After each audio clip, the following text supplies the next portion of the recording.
Fenomena intelektual publik seperti Rocky Gerung yang walau salah tetap nampak benar mengundang analisis dari berbagai pendekatan, terutama bahasa, epistemologi, dan retorika. Dalam buku Aristotle Rhetoric, Aristoteles membagi daya persuasif menjadi 3, yaitu ethos yang berkaitan dengan karakter atau kredibilitas pembicara, pathos berkaitan dengan emosi atau perasaan audiens, dan logos berkaitan dengan logika dan argumen rasional. Rocky Gerung tampak menguasai ketiganya, terutama ethos yang membuatnya kredibel di mata publik.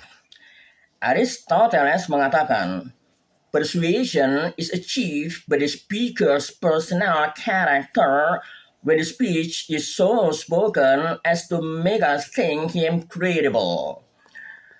Persuasi dicapai melalui karakter pribadi sang pembicara ketika ucapannya disampai sedemikian rupa sehingga membuat kita menganggapnya dapat dipercaya.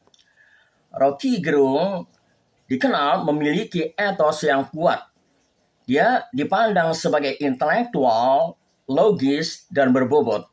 Bahkan ketika dia salah secara faktual, gaya penyampaian dan struktur logikanya dapat membuat argumen tampak masuk akal.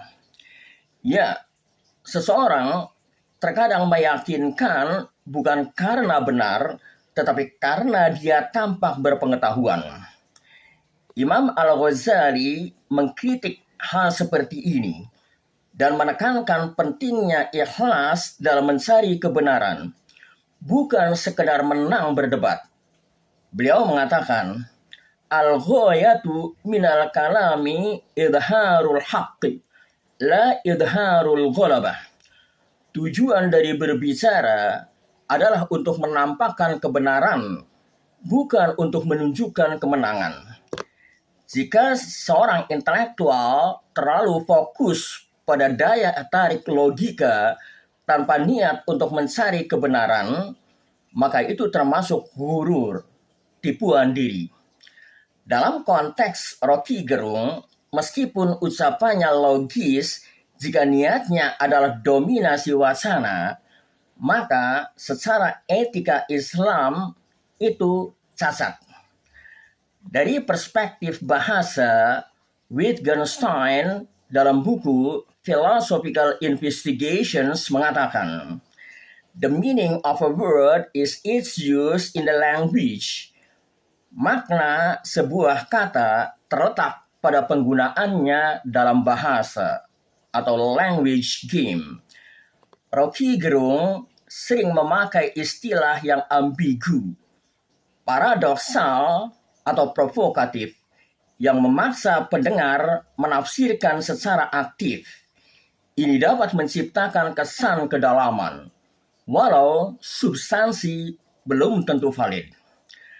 Dari perspektif postmodernisme, menolak klaim kebenaran tunggal dan menekankan bahwa kuasa dan diskursus menentukan apa yang dianggap benar. Namun, harus tetap bersandar pada niat tulus untuk memperoleh kebenaran, hikmah, dan keadilan. Rocky bisa dianggap memainkan peran sebagai pengganggu wacana dominan, counter discourse. Dalam konteks ini, kebenaran bukan soal fakta objektif, tetapi soal kuasa atas narasi. Al-Farabi mengidealkan filosof sebagai pemimpin yang tidak hanya rasional, tetapi juga memiliki hikmah, wisdom, dan adal, keadilan. Beliau mengatakan, ar-ra'isul awwalu yambaghi ayyajma'a minal hikmati wal fadilati wal adalah. Pemimpin yang utama seharusnya menggabungkan antara kebijaksanaan, keutamaan moral, dan keadilan.